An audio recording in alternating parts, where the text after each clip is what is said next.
우리에게도 성탄절이 하루하루 이렇게 다가오지만 이스라엘 백성은 예수께서 탄생하시기 훨씬 이전부터 참으로 오랫동안 그 메시아를 기다려왔습니다. 그래서 구약 성경, 특히 그 예언서에서는 장차 세상을 구원하기 위해서 오실 그리스도에 대해서 미리 소개하는 말씀이 많이 기록되어 있습니다. 그 가운데서 가장 대표적인 말씀이 성탄절이 되면 거의 한 번씩 접하게 되는 이사야서 9장 6절 말씀입니다. 일본어 공동역에서는 아마 9장 5절이 될 겁니다. 이런 말씀입니다. 한 아기가 우리를 위해 태어났다. 우리가 한 아들을 모셨다. 그는 우리 통치자가 될 것이다. 그의 이름은 놀라우신 존자, 전능하신 하나님, 영존하신 아버지, 평화의 왕이라고 불릴 것이다. 특별히 이 말씀에는 이스라엘 백성이 기다릴 메시아를 놀라우신 존자, 전능하신 하나님, 영존하신 아버지, 평화의 왕, 이렇게 네 가지 이름으로 소개하고 있습니다. 먼저 세상을 구원하러 오시는 분은 놀라운 존자라고 합니다. 그래서 이 말씀을 또 개역-개정 성경으로 보면 기묘자와 모사로 이렇게 나누어서 설명했습니다. 여기서 기묘자 하면 아주 놀라우신 분이라는 말입니다. 기묘자 하면 아주 놀라우신 분. 그리고 실제로 일본어 신공동역으로 보면 오도로구비키 시도샤라고 번역했습니다. 그래서 우리 한번 이 예수님을 한번 잘 생각해 보겠습니다. 성령으로 잉태된 일부터가 얼마나 놀라운 일입니까? 또 예수님께서 펼치신 그 사역에 대해서도 놀라지 않는 사람이 없었습니다. 십자가에 돌아가신 일과 다시 부활하신 일도 보통 놀라운 일이 아닙니다. 그러니 이렇게 시종일관 놀라움이 끊이지 않는 삶을 사신 예수님께서 바로 기묘자라 하는 것입니다. 다음으로 이사야 예언자는 세상을 구원할 메시아를 모사라고도 표현했습니다. 그리고 세 번의 성경을 보면 좋은 자라 해서 또 상담자라 하는 뜻이가 있습니다. 우리가 상담자 하면 우리가 인차 이미지가 있을 겁니다. 상담자는 기본적으로 다른 사람의 문제를 파악해서 해결하도록 도와주는 사람입니다. 그렇게 보면 우리 모든 문제를 해결해 주시고 우리 아픔과 눈물까지도 살피시고 닦아주시는 이 예수님이가 정말 상담자 중에 상담자라 할 수가 있는 것입니다. 또 세상을 구원하러 오신 메시아를 이사야 선지자는 전능하신 하나님이라고 하셨습니다. 물론 예수님은 태어나실 때 말구에 태어나셨고 정말 돌아가실 때 머리 둘 곳도 없다고 하셨습니다. 하지만 우리는 예수님을 어떻게 믿습니까? 전능하신 하나님으로 믿고 있습니다. 왜냐하면 예수님께서는 그 무엇도 능치 못할 일이 없었기 때문에. 그럼 영존하신 아버지, 여기에 대해서는 어떻게 우리 생각합니까? 육신만으로 보자면 예수님께서는 그저 30살 조금 더 이 세상에서 살았습니다. 그런데도 우리는 예수님을 영존하신 아버지라고 믿고 있습니다. 왜 그런가? 예수님의 삶은 결코 십자가의 죽음으로 끝난 것이 아니기 때문에 오히려 부활 승천하신 예수님께서는 지금도 하나님과 함께 우리를 지키시는 분이십니다. 그러기에 우리는 예수님을 영존하신 아버지라고 하는 겁니다. 마지막으로 이사야 예언자는 장차올 메시아를 평화의 왕이라고 합니다. 사실 이스라엘 백성이 오래전부터 메시아를 기다린 이유가 있습니다. 세상의 통치자로부터 세상이 강한 나라로부터 많은 시달림을 받아왔습니다. 이스라엘은. 그래서 참 평안을 주실 그 메시아를 기다렸던 겁니다. 그런데 예수님께서 바로 그런 분이시라 하는 겁니다. 스스로를 낮추시고 섬기시는 모습으로 또 결국에는 십자가에 달려 죽기까지 자신을 희생함으로써 참 평화를 이루어 주셨습니다. 이렇게 주님은 어둠과 죄악의 세상에 놀라운 구원 역사를 이루기 위해서 우리에게 왕으로 오시는 분이십니다. 그래서 우리 메마른 삶을 놀라운 감격으로 채워주시는 분이십니다. 주님은 우리 모든 문제를 해결하시고 상처와 아픔을 회복시켜 주시고 그리고 또 놀라운 존자로 오신 분이십니다. 우리 나약하고 부정적인 생각을 거두시고 확신과 용기를 주시기 위해서 전능하신 하나님으로 오신 분이십니다. 주님은 지금도 우리를 지키시고 인도하시는 영존하신 또 아버지 모습으로 오신 분이십니다. 그래서 눈앞이 그만 아니라 영원한 소망을 또 우리를 바라보게 하는 분이십니다. 또 주님은 다툼과 갈등이 끊이지 않는 우리에게 화해와 평화를 이루어 주시기 위해서 평화의 왕으로 오신 분이십니다. 그럼 우리가 이런 질문을 합니다. 그럼 이런 주님을 기다리고 맞이하기 위해서는 우리 기다리는 자세는 어떻게 되어야 되는가? 특별히 오늘 데살로니가전서 본문 말씀은 여기에 대해서 5가지 측면으로 이야기하고 있습니다. 5가지 모두 하나님의 섭리에 대한 우리 인간의 반응과 응답에 대한 내용들입니다. 주님을 기다리고 맞이하기 위해서는 공동체 안에서 하나님께서 허락하신 환경에 대해서, 하나님의 인도하심에 대해서, 또 하나님께 주신 자원에 대해서 제대로 반응하고 올바로 응답해야 된다 하는 것입니다. 그럼 첫 번째를 살펴보겠습니다. 첫 번째는 먼저 교회 안의 영적 리더들과 공동체원들 간에 서로 존경하는 마음과 책임지는 자세가 있어야 한다는 말씀입니다. 12절부터 13절 말씀을 우리 함께 읽어보겠습니다. 12절부터 13절 말씀. 형제 자매 여러분, 우리는 여러분에게 부탁합니다. 여러분 가운데서 수고하며 주님 안에서 여러분을 지도하고 훈계하는 이들을 알아보십시오. 그들이 하는 일을 생각해서 사랑으로 그들을 극진히 존경하십시오. 여러분은 서로 화목하게 지내십시오. 여러분, 우리가 불평이 있습니다. 불평하면 이 불평은 우리 기쁨을 도둑질해가는 주범입니다. 우리 기쁨을 도둑질해갑니다. 아무리 좋은 마음을 가지고 있다가도 마음속에 불평이 들어오면 우리 기쁨도 즐거움도 사라지게 됩니다. 그리고 이 불평은 신앙 성장이 또 커다란 장애물이기도 합니다. 불평하는 사람들이 한 가지 특징이 있다 하면 이들은 잘 책임지려고 하지 않습니다. 그래서 되어진 일들에 대해서 어떤 상황에 대해서 이렇다 저렇다 얘기는 할 수 있지만 자기는 거기에 대해서 아무런 책임도 지려고 하지 않습니다. 그러나 진짜 성숙한 사람은 책임을 지려고 합니다. 솔직히 눈에 보이는 대로 말하는 것은 누구나 다 할 수 있습니다. 저도 할 수 있고 여러분도 할 수 있을 겁니다. 불평하는 건 쉽고 누군가를 비난하는 것은 쉽습니다. 그러나 어떤 일에 대해서 책임지는 것 상당히 어렵습니다.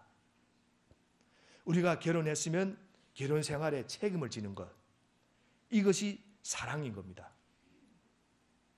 교회 공동체의 일원이 되었으면 교회 공동체 일원으로서 책임을 져야 되는 겁니다. 그러나 불평하고 누군가를 원망한다. 이것은 자기는 여기에 책임이 없다 하는 이런 태도입니다. 나는 책임이 없다.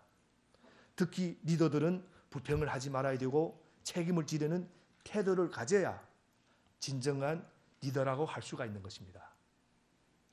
다시 말하면 불평은 책임을 회피하는 태도라. 여기에 아주 좋은 예가 하나가 있습니다. 70년대 일본 정치계에서 여러분들도 잘 아십니다. 그 막강한 영향력을 끼쳤던 그 다나카 총리가 있었습니다. 이분은 초등학교 졸업이라는 짧은 학력에도 불구하고 일본 수상 자리까지, 총리 자리까지 올랐던 그런 분이십니다. 그리고 그분은 또 한때 뇌물 사건에 연루되기도 했습니다. 하지만 학력과 이 부패 스캔들을 다 극복하고 정계에서 최고의 자리까지 오를 수 있었던 그 비결이 하나 있었습니다. 그가 사람을 대할 때 자신을 먼저 낮추고 상대방을 높이는 태도로서 많은 사람들이 마음을 사로잡았습니다.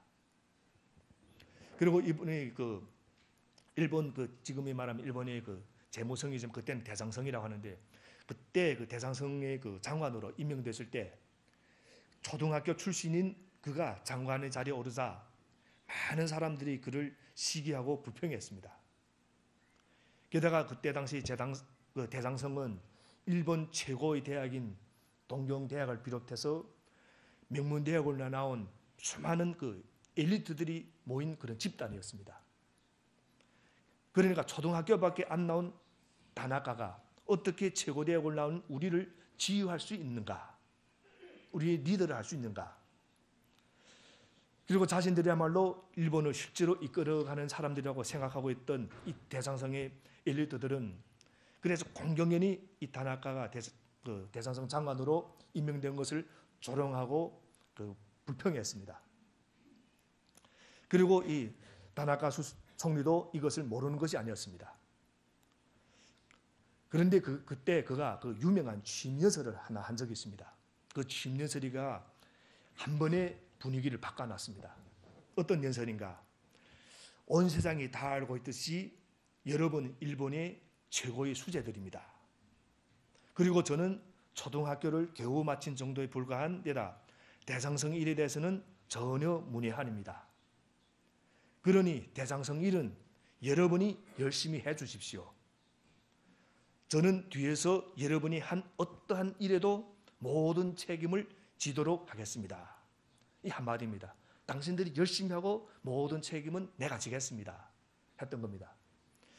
그래서 이 다나카 연설이 시작된 지 1분도 안 돼서 많은 사람들이 그 연설에 귀를 기울이게 되었고, 그리고 그를 대장성의 장관으로 또 받아들이게 됐습니다. 사실 오늘날은 누구나 책임을 지려고 하지 않습니다. 어떻게 보면 또 이것이 우리 인간의 본성이라고도 할 수 있습니다. 아담과 하와부터 그때부터 사람들은 책임지기를 싫어했습니다. 성경에 보면 아담과 하와가 범죄한 후에 하나님이 아담에게 왜 그 과일의 선악과를 따먹었느냐 하고 하니까 아담이 이런 말을 합니다. 하나님이 내게 주신 저 여자 때문입니다. 이러고 책임을 회피합니다. 우리 최초의 인간이. 그리고 얼마 전쯤에 해도 또 하와를 어떻게 했는가? 저 여자는 내 뼈 중에 뼈요 살 중에 살이다 하고 이렇게 했던 아담이가 정작 이렇게 하니까 책임을 회피하는 겁니다. 하와도 마찬가지입니다. 저 뱀 때문에 그랬습니다.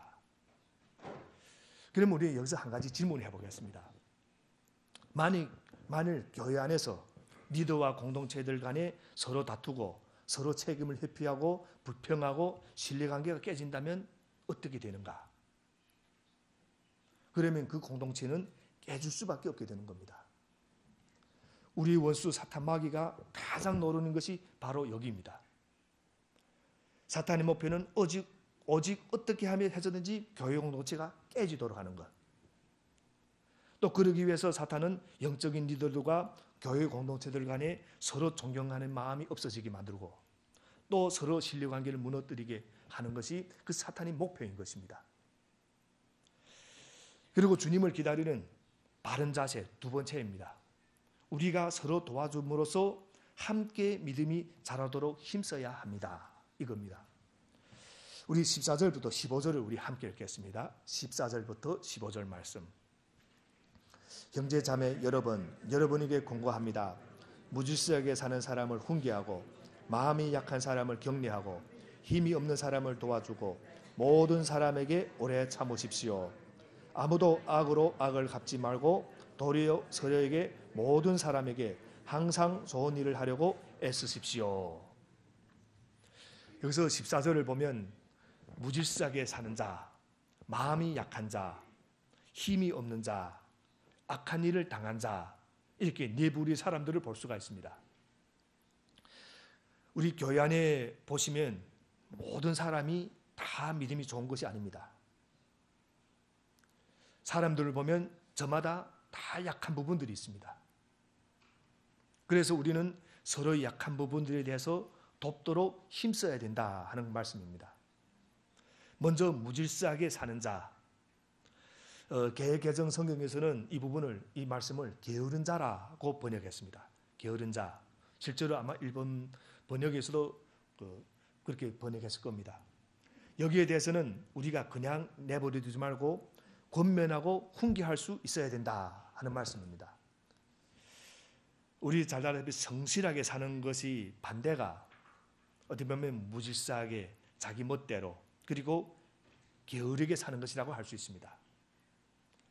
결국 이 말씀은 사실은 배경이 있습니다. 그때 그 데살로니가 교회에는 두 부류의 사람들이 있었는데 그리스도를 믿으며 일상의 삶을 열심히 사는 사람들과 반대로 예수님이 그 재림을 기다린다는 이유로 일하지 않으면서 이웃들에게 피해를 끼치는 사람들이 있었습니다. 그래서 게으른 사람들은 일은 하지 않고 예수님이 그 재림만 기다린다는 이런 관계로 당장 생활에 필요한 이런 돈을 이런 생업에 종사하지 않았습니다. 그래서 그들은 이 집 저 집 다니면서 음식을 얻어먹었고 결국 성도들 간에 갈등을 빚고 말았던 겁니다. 그래서 바울은 그 데살로니가서 4장 그 11절을 보면 이런 말씀 줍니다. 조용하게 살기를 힘쓰고 자기 일에 전념하고 자기 손으로 일을 하십시오. 이렇게 권면합니다. 그러니까 나아가 너희 손으로 일하기를 힘쓰라고 하는 겁니다. 게으른 사람들은 이웃집을 다니면서 음식을 얻어먹었지만 그들은 전혀 부끄러워하지 않았습니다. 도리어 자신들처럼 예수님이 재림을 기다리지 않고 일상의 삶을 살아가는 사람들을 나무라고 그들을 책망하고 그들을 또 믿음이 없는 사람이라고 비난하였던 것입니다. 그러니까 자신들은 교회 안에 모여서 예수님의 재림을 기다린다 하고 전문 교회 안에 모여가지고 그리고 음식은 여기저기 얻어먹고 그러면서 또 자기 생업에 종사하는 사람들을 믿음이 없는 사람들이라 하고 비난했던 겁니다. 여러분, 우리는 우리 게으름을 믿음으로 포장해서는 안 됩니다. 열매는 오직 땀 흘려 일하는 자에게 주어지는 복입니다. 그래서 하나님은 성도들도 세상 사람들과 동일하게 심고 가꾸고 거두는 원리로 살게 하신 겁니다. 그래서 우리 성도들도 땀 흘려 일을 해야 됩니다. 만약 그렇지 않고 사람들이 생각하고 바라는 그런 기적이 성도들에게 매일 벌어진다면 그것은 하나님이 스스로 창조 원리를 무너뜨리는 것이 되기 때문에 그래서 우리 믿음의 조상들도 열심히 일했습니다. 야곱이 우리 복중에서부터 복을 받았지만 야곱이 복을 받았습니다. 그러나 그는 예삼촌 라반의 집에서 20년간 정말 성실하게 일했습니다. 또 그의 아들 요셉도 꿈을 통해서 복을 약속받았지만 넌 복 받는다 약속을 받았지만 그가 노예로 팔렸을 때도 억울하게 누명을 쓰고 감옥에 갇혔을 때도 그는 성실하게 일했습니다. 그래서 그들은 꿈만 꾸는 자들이 아니라 그 꿈을 이루기 위해서 매일 노력하는 자들이었다. 이런 사실입니다. 여러분, 우리는 예수님이 재림을 기다려야 합니다. 하지만 우리에게 주어진 일상의 삶을 열심히 살면서 주님께서 오시는 날까지 복음을 전하며 그런 사는 삶이 또 되어야 되는 것입니다. 그래서 제멋대로 무질서하게 하는 사람을 볼 때 우리는 그 사람이 잘못된 길에서 돌이킬 수 있도록 훈계의 말로서 도와야 될 필요가 있는 것입니다. 그리고 둘째로 14절을 보면 마음이 약한 사람을 격려하라고 합니다. 마음이 약한 사람 하면 이런 사람은 마음이 어떤가? 소심한 사람, 상처도 잘 받고 또 쉽게 낙심하는 그런 사람들을 가리킵니다. 그래서 그런 사람들이 낙심하지 않도록 우리가 용기를 주고 격려해 줘야 된다는 말씀입니다. 그리고 셋째로 힘이 없는 사람을 도와주라고 합니다. 그때 당시 힘이 없는 사람들은 그 병이 든 사람들을 가리킵니다. 그 초대교회에 따른 당시는 힘이 없는 사람은 병이 든 사람들. 그래서 사람은 누구나 병이 오면 이렇게 힘을 쓸 수가 없기 때문에 그래서 그런 사람은 게을러서 일을 하지 않는 것이 아니라 몸에 병이 있어 일을 할 수 없기 때문에 그런 사람들은 도와줘야 된다 하는 말씀입니다. 그래서 바울은 게으른 사람과 이 병든 사람을 구분하라 하는 말씀입니다. 그리고 넷째로 모든 사람에게 오래 참으라고 합니다. 오래 참으라. 왜냐하면 우리는 교회 안에서 얼마든지 기분 나쁜 일, 안 좋은 일을 당할 수가 있습니다. 왜냐하면 교회는 여러 사람이 모이는 곳이기 때문에. 저도 교회에 와서 보니까 이 교회가 세상에 어떤 공동체보다 정말 다양한 사람들이 모인 곳이 교회입니다. 그런데 안 좋은 일 때문에 마음이 상하는 경우가 생기더라도 우리는 서로에 대해서 참고 이해할 수 있어야 될 뿐만 아니라 악으로 악을 갚지 말고 항상 선을 행하도록 힘써야 된다 하는 말씀입니다.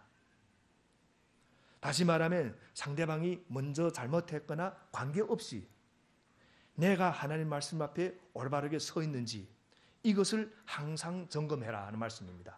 그러니까 나를 봐라 하는 겁니다. 상대방이 잘못했다 그걸 떠나서 나를 점검해라. 내가 하나님 말씀 앞에 지금 서 있는가? 올바르게 서 있는가? 그래서 내가 기분 나쁘다고 그 사람과 다투고 싸우고 또 그래서 교회를 떠난다고 하면 교회 안에 남아있을 사람은 아마 한 사람도 없게 될 겁니다. 그런 면에서 이 고요 공동체는 우리가 성숙한 성품을 갖출 수 있도록 훈련하는 어떤 훈련장이라고도 말할 수가 있습니다.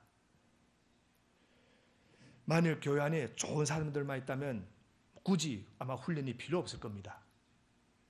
그러나 우리는 모두가 다 부족하고 연약한 부분들이 다 있습니다. 그래서 우리가 서로의 부족하고 못난 부분들에 대해서 참고 인내하고 용서하도록 힘쓰는 그런 시간들을 통해서 하나님은 우리 안이 이기적이고, 그러니까 내 안입니다. 상대방이 아니고 내 안에 있는 이기적이고 미성숙한 부분들이 깎여지고 다듬어지게 한다는 말씀입니다. 결국 이런 것을 통해서 내가 성숙되는 겁니다. 그래서 오늘 말씀은 우리가 서로에 대해 깊은 관심과 사랑의 마음을 가지고 서로를 돌볼 수 있어야 한다는 사실을 우리에게 다시 한번 교훈해 주고 있습니다. 특히는 서로의 영혼에 대해서 뜨겁게 사랑하는 마음이 있어야 한다는 것입니다. 여러분, 우리 교회 안에서 사랑, 말이 말합니다. 사랑이 있다, 없다, 사랑 어떤다 이런 말을 많이 합니다. 그러나 교회 안에서 가장 중요한 사랑이 있습니다. 그 사랑은 무슨 사랑인가? 영혼에 대한 사랑입니다. 그래서 우리가 교회 안에서 사랑을 말할 때 이 영혼에 대한 사랑을 빼놓으면 그거는 진정한 사랑이라고 말할 수가 없습니다. 그래서 이 영혼에 대한 사랑이라는 것을 알고 언제나 사도 바울처럼 상대방이 믿음을 세워주는 일에 우리가 헌신할 수 있게 되기를 간절히 바랍니다. 그래서 주님을 기다리는 바른 자세 세 번째가 있습니다. 우리가 우리를 향하신 하나님의 뜻이 무엇인지를 생각하면서 살아야 된다 하는 겁니다. 16절부터 18절 말씀입니다. 우리 함께 읽겠습니다. 우리가 잘 아는 말씀입니다. 항상 기뻐하십시오. 끊임없이 기도하십시오. 모든 일에 감사하십시오.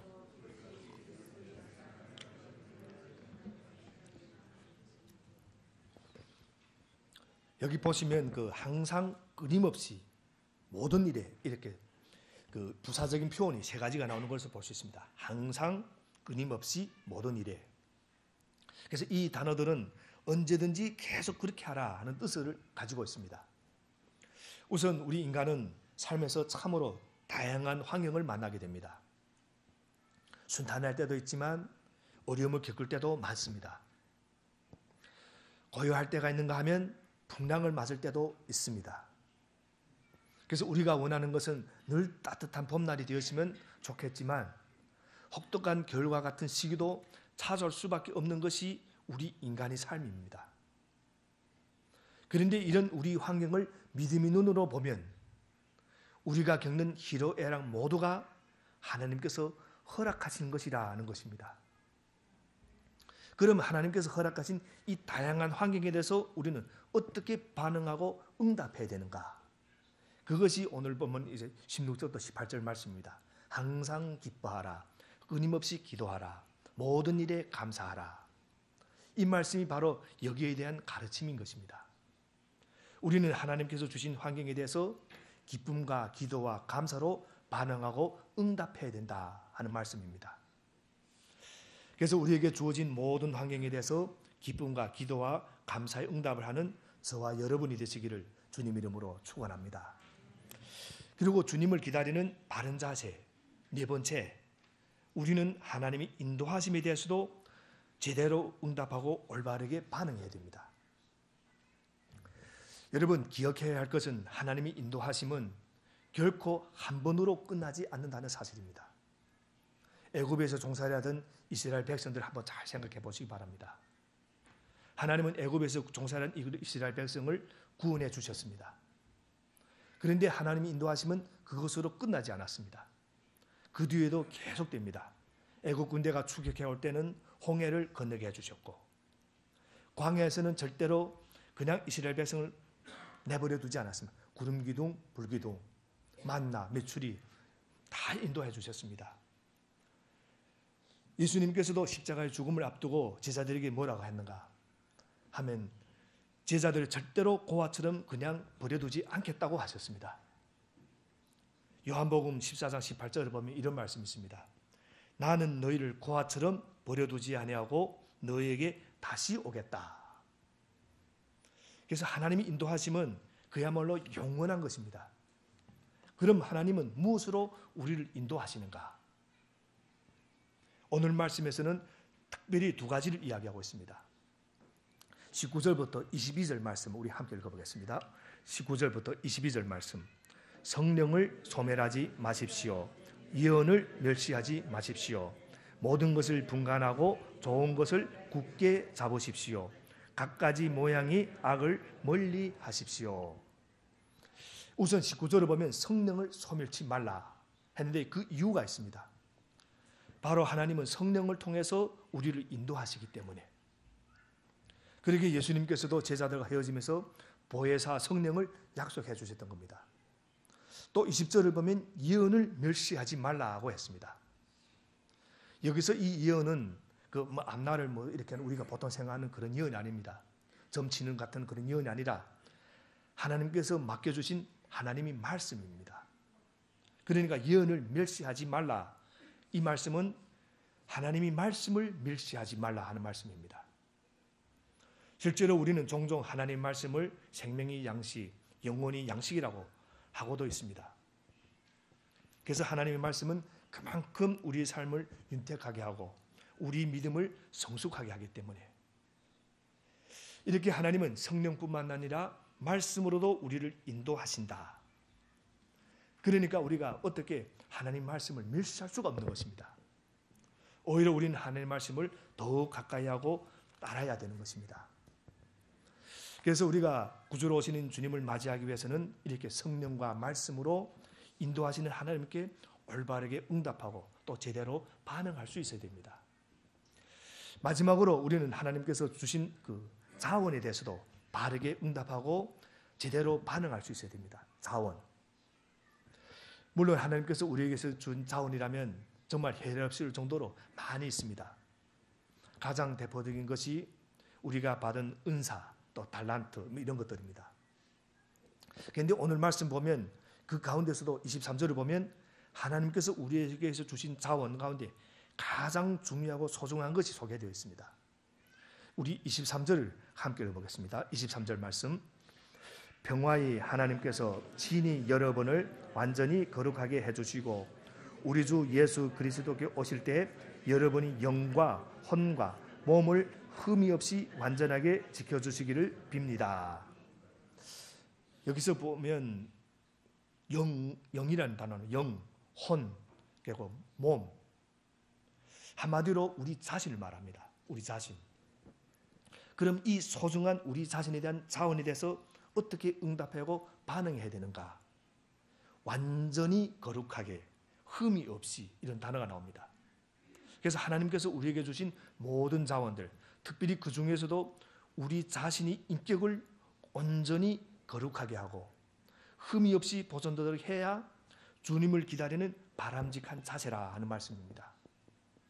주님은 우리에게 놀라운 존재로 전능하신 하나님으로 영전하신 아버지로 평화의 왕으로 오시는 분이십니다. 그런데 우리는 이런 주님을 맞이하기 위해서 어떻게 준비하며 기다리고 있습니까? 공동체 안에서 다른 지체와의 관계에서 하나님께서 허락하신 환경에 대해서 하나님께서 성령과 말씀으로 인도하실 때 하나님께 주신 그 자원에 대해서 얼마나 제대로 반응하고 올바르게 응답하고 있는가? 환경이 맞지 않는다고 탓하며 원망하며 불평을 일삼지는 않는가? 좋은 환경만 즐기며 하나님의 섭리를 잊지는 않는가? 우리 욕심과 제약으로 성령의 인도함을 무시하고 하나님의 말씀을 거역하고 있지는 않는가? 흠없이 보존하도록 주신 우리 인격에 대해서는 우리가 어떻게 하고 있는가? 또 허락하신 많은 자원을 그냥 허비하고 있지는 않는가? 그러니까 우리는 이런 우리 자신의 모습을 회개하면서 우리에게 오시는 주님을 기다려야 할 줄로 믿습니다. 기도하겠습니다.